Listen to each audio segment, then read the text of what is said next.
नमस्कार, आप देख रहे हैं हार्ट अटैक भारत। मैं हूं दिवाकर विक्रम सिंह। 25 अब लगभग जा चुका है। एक ऐसी यादें छोड़कर जा रहा है जहां टीस भी है और जहां सुखद एहसास भी है कि 2026 अच्छा होगा। इन्हीं संभावनाओं और आशंकाओं के बीच जब देश की सुरक्षा बाह्य और आंतरिक तौर पर हम उसका परीक्षण और पुनरीक्षण करेंगे, उसको एनालाइज करेंगे आपके सामने, तो निश्चित रूप से कुछ तथ्य ऐसे निकलेंगे जो आपके लिए बहुत ज़रूरी होंगे और जिस पर आप एक स्थिति में पहुंचकर एक जनमत बनाने की कोशिश करेंगे। और देश का जनमत जब प्रभावी होता है तो देश की सुरक्षा बहुत मजबूत दिखती है। मैं ऐसा इसलिए कह रहा हूं क्योंकि हमारे पड़ोसियों को लेकर के हमारी एक नीति स्पष्ट रही कि पड़ोस के साथ हमें बेहतर व्यवहार करना चाहिए। लेकिन यह राजनीति या अंतर्राष्ट्रीय राजनीति की एक विडंबना ही है कि जिस देश को हमारे जवानों के शौर्य और हमारे रणनीतिकारों के बहुत बड़ी रणनीति के कारण एक जन्म मिला और जिसको हमने इस स्थिति तक पहुंचाया कि वो एक विकसित देश की राह की ओर आगे बढ़ पाए, वही देश आज कुछ दुश्मन और प्रतिद्वंदी देशों के कारण हमारा विरोधी हो गया है। मैं बात बांग्लादेश की कर रहा हूं। पाकिस्तान की बात तो करना भी नहीं क्योंकि वो दुश्मनी की पराकाष्ठा को पार कर चुका है। उससे उसका हिसाब किताब कब करेंगे ये आने वाला समय बताएगा। रही बात चीन की, तो वो हमारा प्रतिद्वंदी है और एक प्रतिद्वंदी से जो व्यवहार समय अनुसार होना चाहिए वो हम कर रहे हैं। इसके अतिरिक्त नेपाल और म्यांमार के साथ साथ मालदीव्स और श्रीलंका को लेकर के भी हमारी नीतियां स्पष्ट हैं। लेकिन कहीं ना कहीं इन देशों से भी कुछ ऐसी आहट आती है जो हमें बहुत कुछ सोचने को मजबूर करती है। Over to you colonel sir. Internal और एक्सटर्नल सिक्योरिटी के संदर्भ में हम पड़ोस से ही शुरुआत करते हैं। धन्यवाद दिवाकर जी। पिछली बार हम सिक्योरिटी के मामलों में बांग्लादेश और वहां से उभर रही नई चुनौतियों की बात कर रहे थे। अब स्थिति यहाँ आ गई है कि हमें प्रोवोकेशंस दिए जा रहे हैं। ये जो हफ्ते में एक लिंचिंग वहां हो रही है और कोई मामूली आदमी को मजदूर पकड़ लिया और कोई नौजवान पकड़ लिया, उनकी बारी बारी और दर्दनाक तरीके से जिस तरह लिंचिंग कर रहे हैं, ये चुनौतियां हैं जो उभर कर आ रही हैं। और इनके बिल्कुल साथ ही मैं देखता हूं कि कुछ चुनौतियां पाकिस्तान की ओर से भी दी जा रही हैं। मैं भूलना नहीं चाहिए, अभी जो रेड फोर्ट पर टेरर अटैक हुआ उसमें अब काफी हद तक ये साबित हो गया है कि पाकिस्तान की डायरेक्ट इन्वॉल्वमेंट थी। ये इन्वॉल्वमेंट हमारे ये कहने के बाद थी कि कोई भी टेरर की कार्रवाई अभी अटैक समझी जाएगी। तो ये एक रण की चुनौती के रूप में देखा जा सकता है। हमें वो भी नहीं भूलना चाहिए कि उसके फौरन बाद कारण जो भी रहा हो, जो कश्मीर में पुलिस के लोग उस एक्सप्लोसिव को सेपरेट करने या पहचानने के सिलसिले में बेचारे अपने प्राणों की आहुति दे गए जी। उसमें कितने पुलिस के थे, कितने इंजीनियर थे, कितने टेक्नीशियन थे, कुछ मजदूर थे। पर सिलसिला तो वही है कि वो एक्सप्लोसिव जो पाकिस्तान से चलकर टर्की के थ्रू और दिल्ली तक पहुंचा। जी। तो इन सब चीजों को देखकर ये एक रिपीटेड चुनौतियां आ रही हैं जो 2026 में भी ये हमारा पीछा करेंगी। और जब ये चुनौतियां आ रही हैं तो हमारी वो जो संकल्प था कि इनका किसी भी ऐसी चुनौती का उत्तर दिया जाएगा, वो कब दिया जाएगा, जिसके लिए मैं समझता हूं कि 2026 बिल्कुल सामने खड़ा है।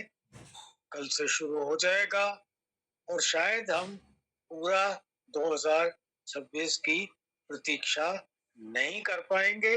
जी। तो ये जो कुछ भी होना है 2026 में होना है। हम्म, बात बांग्लादेश से शुरू हुई थी, बाद में वहां इसलिए ले गया पाकिस्तान क्योंकि बांग्लादेश का अपना कोई ऐसा वजूद नहीं है। हम्म, वो उछल रहा है पाकिस्तानी शय पर। आईएसआई के लोग वहां हैं, वो उनको न सिर्फ पॉलिसीज बता रहे हैं, कोई बड़ी बात नहीं कि जो लिंचिंग हो रही हैं इनकी भी प्लानिंग और एग्जीक्यूशन आईएसआई के देखरेख में हो रही हो। इसके साथ ही जो और वहां इंटरेस्टेड लोग हैं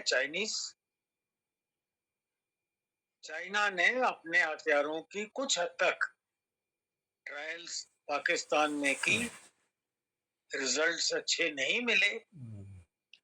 अब मैं उस बात को थोड़ी देर में टच करूंगा कि किस तरह से वो नैरेटिव बिल्डिंग में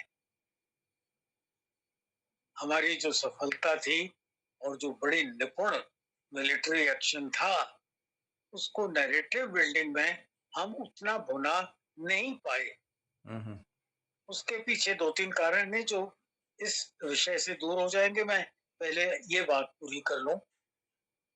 और इस बात में मैं देखता हूं कि चाइनीज इंटेलिजेंस, पाकिस्तानी इंटेलिजेंस अगर इन पर पूरी तरह लगाम लगे तो बांग्लादेश की अपनी विसात कितनी है, उसको किस रूप से निपटा जाना है, सर मैं यहाँ उस पर रोकूंगा। तुर्की का नाम आप नहीं ले रहे हैं।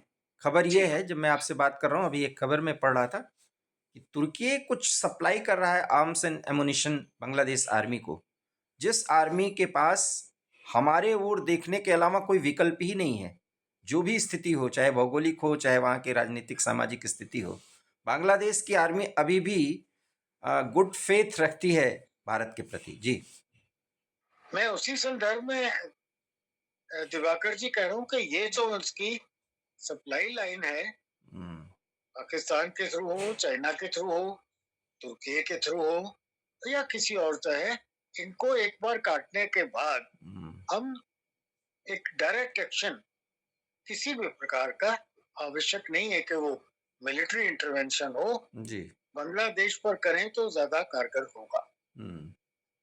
मिलिट्री इंटरवेंशन, जैसा मैंने पिछली बार भी कहा था, भारत की शक्ति के लिए एक ओपन ऑप्शन है, कभी भी प्रयोग में लाया जा सकता है, पर लाने की आवश्यकता शायद ना पड़े, और अगर ना पड़े तो और ऑल्टरनेटिव्स क्या है। आज उनके एम्बेसडर भी वापस गए हैं, कल रात को पहुंच गए वो बांग्लादेश। अब वहां से वो क्या विचार विमर्श करके लौटते हैं। यहाँ मैं ये जनता को बताना चाहता हूँ कि हम इतने बांग्लादेशी निकाल रहे हैं। हमारे वहां जो कंसुलेट से और जो वीसा दिया करते थे, मुझे बड़ा आश्चर्य हुआ जब ये जानकारी मिली कि लगभग 1200 से 1500, 1500 तक वीसाज पर डे दिए जा रहे थे। ये संख्या उससे ज्यादा है जिनको हम डिपोर्ट कर रहे हैं। वो बात अलग है, कुछ वो इलाज कराने आते थे, कुछ वो किसी एजुकेशन के सिलसिले में, कुछ वो व्यापार के सिलसिले में। अब समय आ गया है कि उनको बंद कर दिया गया है, और ये जो वहां से आवती थी, आना था उनका, इस पर ब्रेक लगी है। मेरे ख्याल में हमने इसमें देर की है, ये कुछ समय पहले हो जाना चाहिए था।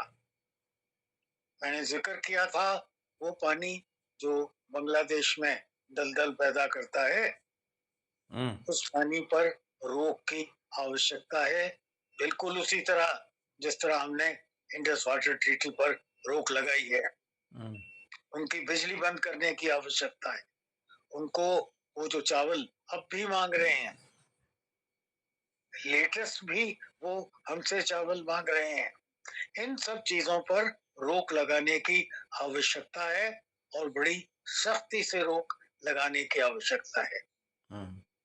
उसके बाद जैसा मैंने पहले कहा था कि इनकी जो चार शक्तियां बनी है, तीन पॉलिटिकल पार्टीज और फौज, इनको आपस में भिड़ने लड़ने दिया जाए और बाहर से सहायता चाइना से और पाकिस्तान से, तुर्की से आ रही है, उन पर हमें लगाम लगानी आवश्यक है, इसके पहले कि हम बांग्लादेश को उसकी पूरी तरह औकात दिखा सकें। सर एक सवाल है मेरा, जी जितनी भी चीजें हैं उसमें भारत को बहुत एक्टिवेट होना पड़ेगा। लगभग 2025 की यादों और 2026 की संभावनाओं को लेकर के हम आप मिल करके 4 या 5 वीडियो बनाए हैं।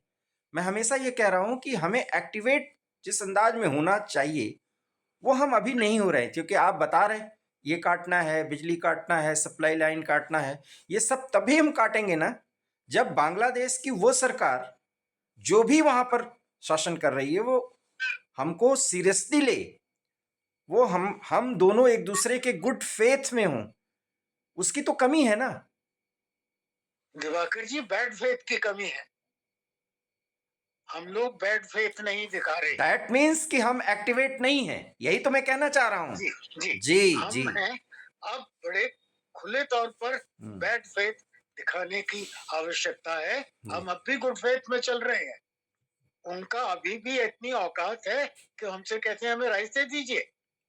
हर हफ्ते हमारा एक आदमी मार रहे हैं वो एक बेदर्दी से, एक और हम उस बात को सोच विचार कर रहे हैं। बिल्कुल बड़े रैपिड एक्शन की भारत सरकार से मैं अपेक्षा करता हूं, और ये कदम पहले ले लिए जाने चाहिए। मिलिट्री ऑप्शन में फिर बार बार कहता हूं, जी वो हमारे पास खुली है, जब जरूरत पड़ेगी इस्तेमाल करेंगे, जरूर शायद नहीं पड़ेगी। अगर हम उसकी सप्लाई लाइंस, जिसको कहते हैं टेल एंड, कट कर दें, उनको ये शय जो मिल रही है, सहायता जो मिल रही है, इसको कट कर दें। यहाँ मैं खुलासा करना चाहता हूं कि अमेरिकन एक्सोडस बांग्लादेश से शुरू हो चुका है। शायद कल परसों भी उनका कोई अमेरिकन मारा गया है, ऐसी समाचार आए। जैसा होटल में पहले एक सीनियर ऑफिसर मारा गया था, ऐसा फिर हुआ है शायद 2 दिन या 3 दिन पहले। और अब वो लोग वहां से बाहर निकल रहे हैं। उनके वहां से बाहर निकलने का एक इशारा ये भी है कि शायद वो बांग्लादेश को अब इंडियन एक्शन के लिए खाली कर रहे हैं। बहुत बड़ी बात कह रहे हैं आप जी। सर एक बहुत बड़ी बात आपने इस पूरे इसमें एनालिसिस में कही। सवाल यह है कि क्या 2026 में ये सब कुछ होता हुआ दिख रहा है जैसा आप सुझाव दे रहे हैं? दिवाकर जी, इट इज नाउ और नेवर। अब पानी इतना ऊपर आ गया है कि कुछ करने की आवश्यकता है, और शीघ्रता से करने की आवश्यकता है। सर चीन के संदर्भ में कुछ जो आप सोच पा रहे हैं 2026 में हमारे उनके बीच में क्या स्थितियां बनेंगी, क्या रिलेशंस के तौर तरीके होंगे? दिवाकर जी, कितने दिनों से ये 7 सिस्टर्स का हल्ला बांग्लादेशी कर रहे हैं। चाइना उसको पूरा अपना इलाका कहा करता था। जी अरुणाचल को लेकर तो बहुत ज्यादा वो एग्रेसिव मूड में है जी। अरुणाचल को देखकर चाइना पिछले 3-4 हफ्ते से बिल्कुल खामोश है, एक्सेप्ट फॉर एक वो जो लेडी को हमारी उन्होंने रोका, और जो ब्रिटेन से वीजा आई के थी। चक्कर में पासपोर्ट इंडियन क्यों है, वो इलाका चाइना, उस एक वारदात को छोड़कर एक वारदात सर और हुई है, एक वारदात और हुई है जी। कोई वक्तव्य उनकी सरकार की नहीं ओर से नहीं आया। उनकी टोटल खामोशी और अरुणाचल प्रदेश के बारे में क्या एक पॉलिसी चेंज नहीं बताती?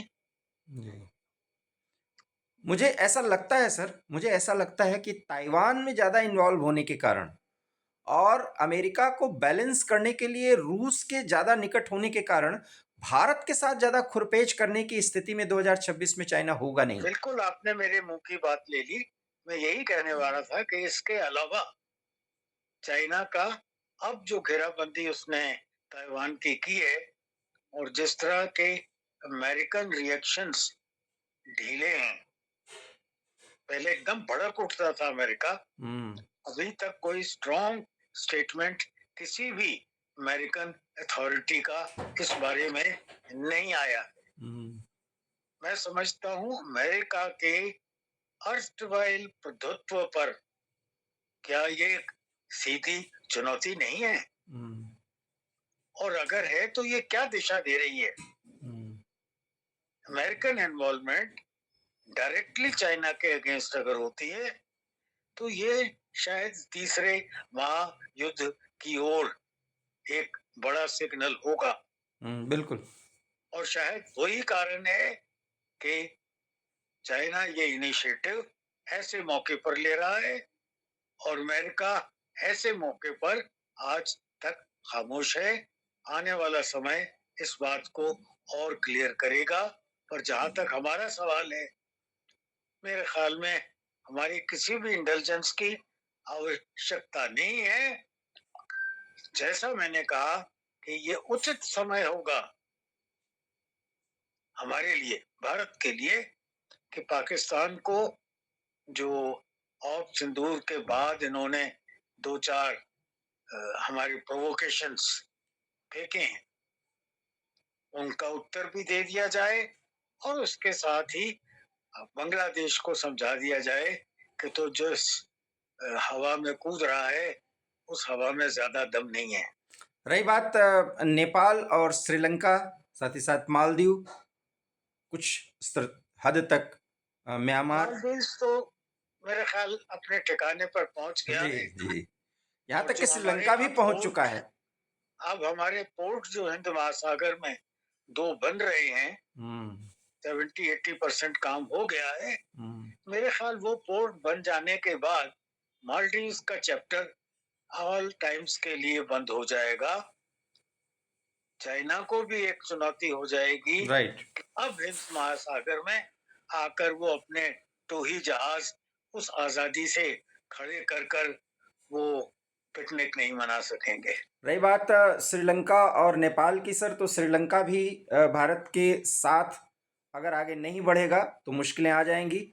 हमनटोटा के विकास को लेकर के चाइना ने एक तरीके से श्रीलंका को तबाह और बर्बाद कर दिया था, लेकिन भारत की सहायता से ही वो आगे बढ़ पाया है। 2026 में भी कमोबेश उसको साथ रहना ही पड़ेगा।